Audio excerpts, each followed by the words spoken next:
தீபம் விளக்கேற்றும் எண்ணெய் மற்றும் அகர்பத்திகள் ஒரு தெய்வீக அனுபவம். பத்திரிகையாளர் திரு கோட்டீஸ்வரன் நினைக்கிறார். திரு கோட்டீஸ்வரன், இந்த கூட்டம் ஒரு பிரம்மாண்ட கூட்டமாக ஏற்பாடு செஞ்சிருக்கோம் அப்படின்றாங்க.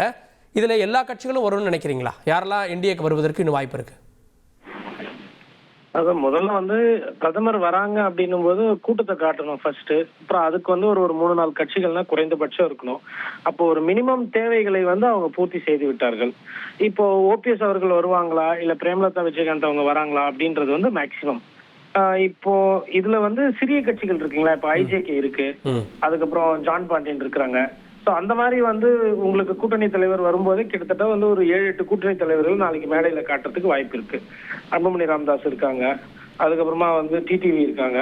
அப்புறம் இந்த சிறிய கட்சிகள்லாம் சேர்த்தீங்கன்னா அவங்க பிளஸ் பிஜேபி பிளஸ் அதிமுகன்னும் போது அதே ஒரு 7-8 கூட்டணி கட்சின்ற மாதிரி வந்தது. அப்போ பேசுபொருள், ஒரு பார்வை, ஒரு தோற்றம், அதை முதல்ல தேர்தலில் ஒரு வியூகமா உருவாக்கணும்.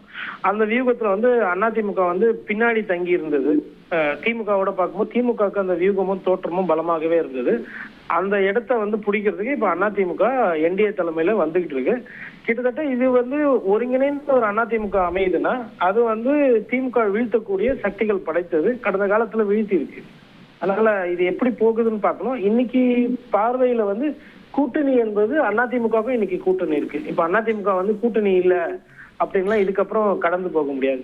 என்ன காரணம்னா பாத்தீங்கன்னா ஒரு 7-8% வாக்கு இப்போ அவங்களுக்கு இந்த கூட்டணினால கிடைக்குது. வாக்கு விகிதாச்சாரம் என்பது தேர்தலுக்கு தேர்தல், சட்டமன்ற தேர்தலை பொறுத்தவரையில 3 அல்லது 4% தான். இது ஆட்சியில இன்னைக்கு திமுக இருக்கிற காரணத்தினால் திருப்பி ஜெயிக்கிறது அப்படின்றது அவ்வளவு ஈஸியா இருக்காது. போன தேர்தல் ஏற்கனவே இருந்த கூட்டணி தானே. அமமுக மட்டும்தான் புதுசா வந்திருக்கு. 2021 இதே கூட்டணி இருந்தது. இன்னும் சொன்னா 2021 ஒப்பிடுறப்போ இன்னைக்கு ஓபிஎஸ் இல்ல இந்த கூட்டணியில் அப்படின்றத பாக்குறோம்.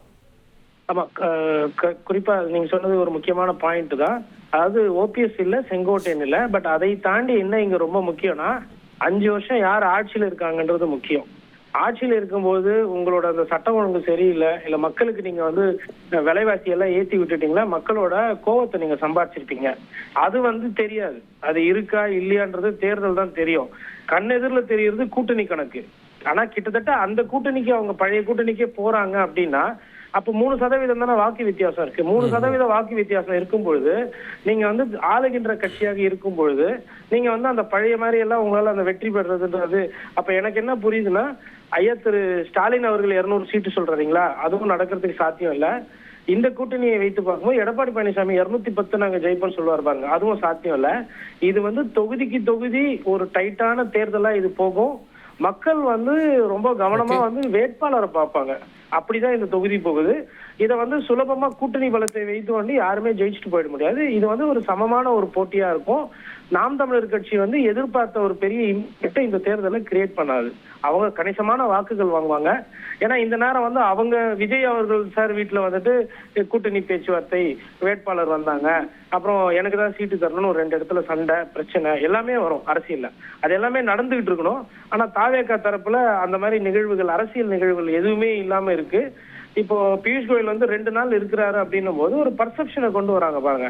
அப்புறமா என்ன சொல்றாரு, ஊழல் பத்தி பேசுறாரு, துணை முதல்வர் பத்தி பேசுறாரு, நாங்க விடமாட்டோம்ன்றாங்க. இதெல்லாம் கண்டிப்பா தேர்தல்ல அது ஒரு பேசு பொருளா மாறுறதுக்கு உண்டான வேலைகளை அவங்க செய்யறாங்க. அடுத்து பிரச்சாரம் இப்ப நாளைக்கு பிரதமர் பேசுறாருன்னும் போது கண்டிப்பா அது ஒரு பேசு பொருளாகவும் நேஷனல் ஹெட்லைன்ஸ் ஆகும். அதை எப்படி கொண்டு போறாங்கன்றது பார்க்கணும். எனக்கு தெரிஞ்சு அவங்க பிரதமரை அதிகமா வைத்து, அமித்ஷா அதிகமா வைத்து பிரச்சாரத்தை கட்டமைக்க மாட்டாங்க. எடப்பாடி பழனிசாமி அவர்கள் கிட்ட கொடுத்துருவாங்கன்றது பாக்குறேன். இப்ப இன்னைக்கு ஒரு பிரச்சனை இருந்தது இல்லைங்களா, வேட்பாளர் யாரு, முதலமைச்சர் வேட்பாளர் யாருன்னு.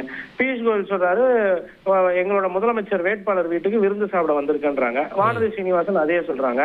மத்தியில சர்க்கார் மோடி தலைமையில இருக்கும். தமிழகத்துல என்டிஏவோட தலைவர் எடப்பாடி பழனிசாமின்னு சொல்லிட்டு அந்த சின்ன சின்ன பிரச்சனையெல்லாம் கிளியர் பண்ணி விட்டுறாங்க. இது என்ன ஆயிடும்னா அவங்களுக்கு ஒரு பேசு பொருளோ தேவையில்லாத சிக்கல்கள், தலைவலி எல்லாம் குறைக்கிறாங்க. டிடிவி தினகரன் அவர்களை பொறுத்தவரை அவரும் ஒரு நட்பு பாராட்டுற பங்காளின்றாரு. இவரும் அவர் சேர்ந்த உடனே ஃபர்ஸ்ட் வரவேற்பு எடப்பாடி பழனிசாமி போறாங்க. அப்ப அவங்களுக்குள்ள இருக்கிற அந்த டிஃபரன்ஸ் ஆஃப் ஒப்பீனியன், பிரச்சனைகள், சர்ச்சைகள் எல்லாம் குறைக்கிறாங்க. அது ஒரு கூட்டணிக்கு ஒரு பலம் தான். அது தீபம் விளக்கேற்றும் எண்ணெய் மற்றும் அகர்பத்திகள் ஒரு தெய்வீக அனுபவம்.